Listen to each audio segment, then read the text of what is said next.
s'est rendu compte d'un truc, c'est que chez nous, l'amour, il est vivant. C'est-à-dire que moi, j'ai commencé comme ça, en fait, si je parle de moi.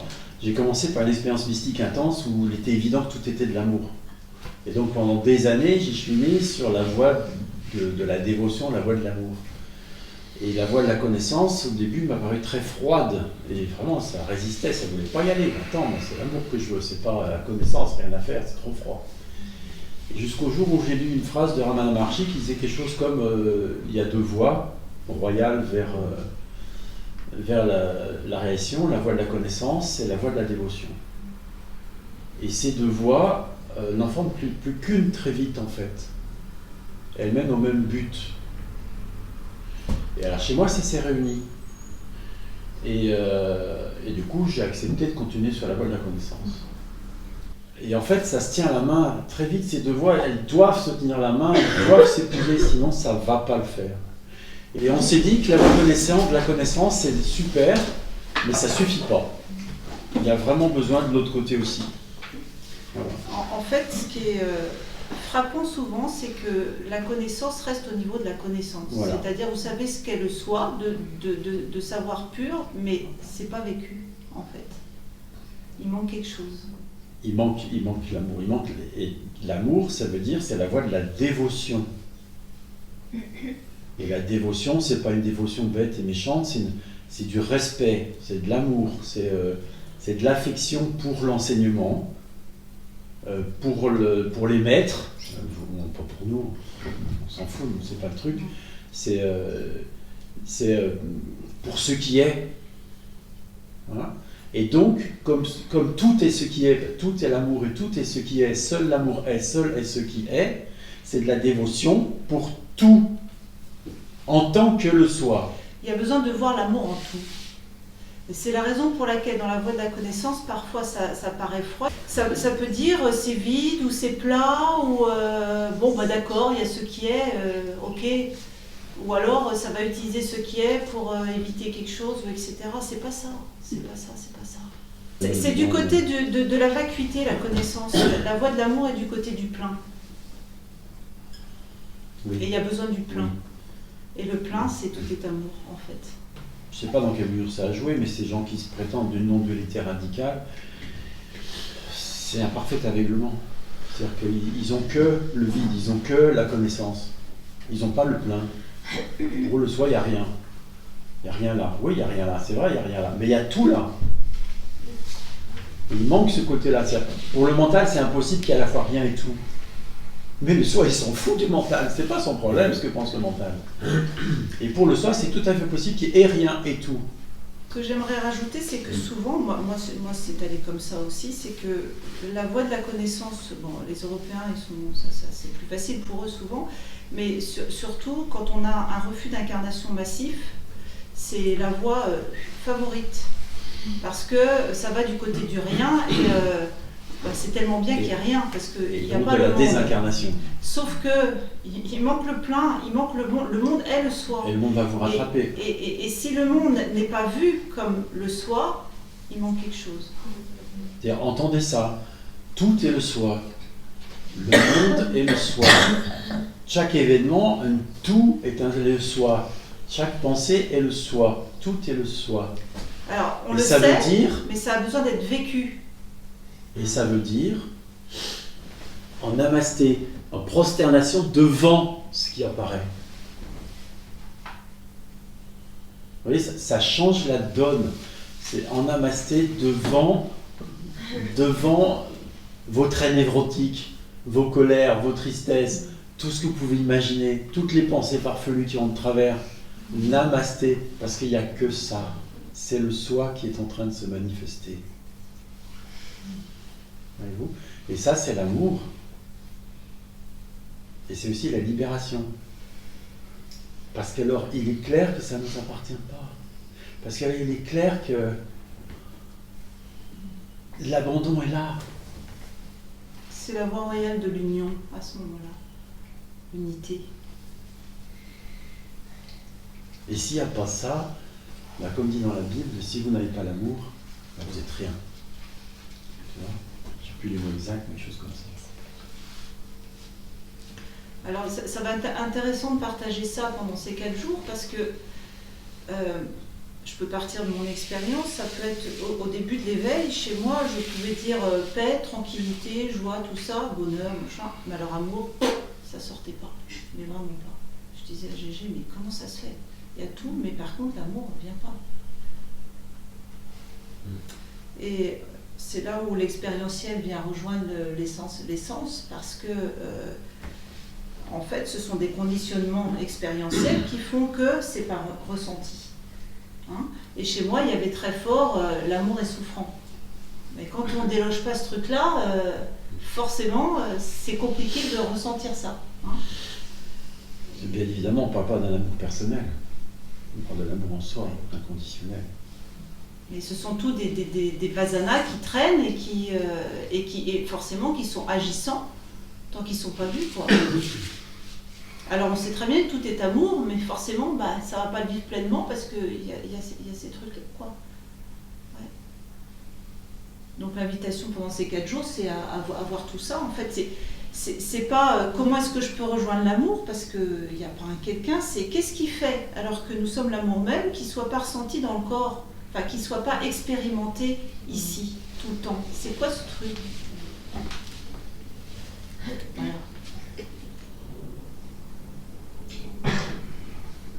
Et puis autre chose, ouais, vas-y. Et puis simplement accepter, parce que ça c'est souvent difficile pour certains, accepter d'être en dévotion. Accepter de se prosterner devant le soi, en tant que le soi, même en tant que soi, moi si j'ai un moi, enfin etc. Mais en tant que le soi, en tant que le soi, c'est un grand oui. En fait, il y a 2 choses. Je vais parler de mon expérience parce que moi, je n'ai pas la même que Gérard et aujourd'hui, je peux accompagner avec ça parce que c'est vraiment là aujourd'hui. Au début, ça ne l'était pas parce que tout ce qui était dévotion, je fuyais, mais alors à grandes jambes. Hein. La manipulation, tout ça, les foules, tout ça. Oh.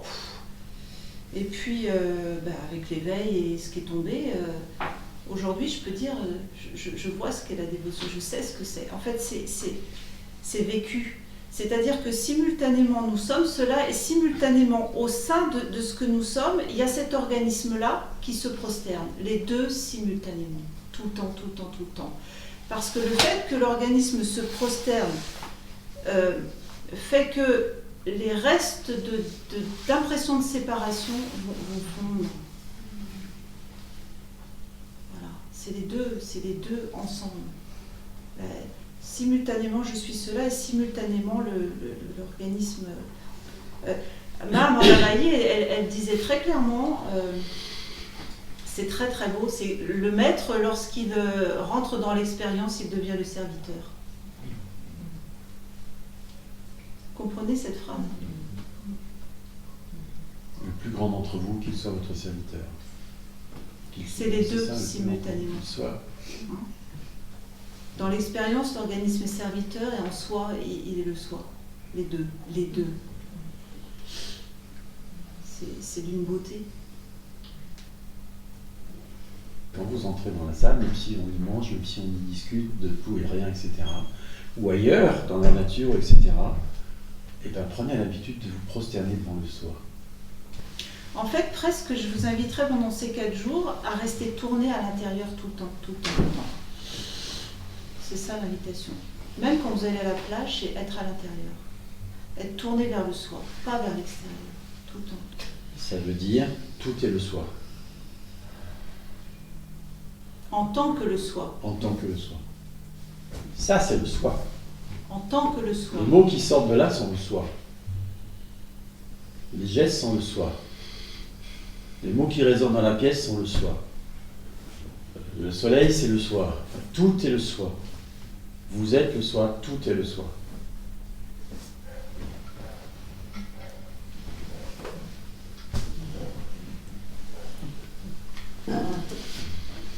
Alors peut-être ça va être difficile pour certains. N'hésitez pas à nous en parler, en fait, de ce que vous vivez quand on parle comme ça. Peut-être il y en a, ah enfin ouf, ça y est. La vraie dévotion mène directement à l'humilité. Directement à l'humilité. Tu vois ? Et s'il n'y a pas ça, ça rate complètement. Et c'est la raison aussi pour laquelle j'insiste, c'est pas face à nous, il n'est pas question d'être en dévotion face à Gérard Marion, ça veut surtout pas, tu vois. Ne prenez personne pour un maître. Oui, Enfin, j'exagère quand je dis ça, tu vois. Il y a des vrais maîtres, tu vois. On n'en fait pas partie. Et par contre, en dévotion face au soi, qui s'exprime ici et là de telle ou telle manière, oui, mais c'est impersonnel. Tu vois ? Dès l'instant où vous y mettez du personnel, poubelle. Qu'est-ce que tu veux dire? Il y a des vrais maîtres et on n'en fait pas partie. Si tu regardes Ramana Damayi, Ramana Maharshi, le Christ, ça va quoi, c'est un peu la taille au-dessus. Hein. Tu aurais des niveaux? Bah oui, clairement.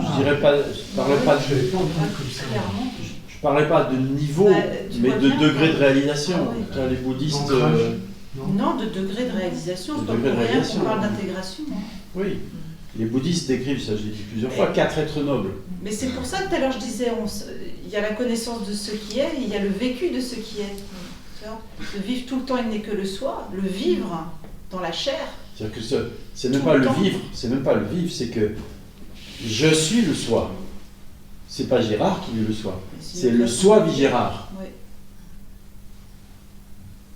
Tu vois, il n'y a plus de Gérard. Avec tout ce que ça implique, tu vois, d'abandon total, les vasanas, tu vois, en fait, tout ce qui va avec. Tu vois. Ce n'est pas moi qui agis, c'est le Père à travers moi. Tu vois, il n'y a plus de Jésus. Et tu vois, dans la matière, tu peux dire que c'est pas la même chose il y a 4 ans qu'aujourd'hui. Donc, tu peux pas nier qu'il y a une intégration. C'est ce dont on parle. Ah oui. Les bouddhistes parlent de 4 êtres nobles, le 4e c'est pas Arhat, qui est la personnel. fin de la souffrance. Je ne sais plus qui dit ce n'est pas Avatar. Ce n'est même Les pas. avatars, c'est encore autre chose.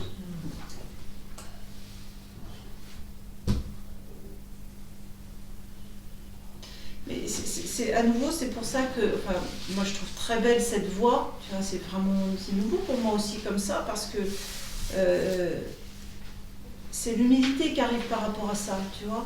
Ça ne nous appartient pas, et à la fois, les fins de samskara, de vasana, ben c'est tout, c'est ce qui est là, tu vois. Il y a l'humilité de reconnaître qu'il peut rester des vasanas, je ne sais pas comment dire ça. De reconnaître que le soi, comment dire ça, il n'y a pas les mots, mais parce que ça va être pris d'une façon personnelle forcément, mais le soi n'est pas vivant à 100% ici, on pourrait dire. C'est-à-dire que c'est connu tout le temps de façon permanente. Tout le temps. Et à la fois, le vivre il n'est que le soi, c'est le monde n'est plus du tout. C'est pas le vécu 24 sur 24. Le monde n'est plus dans le quotidien.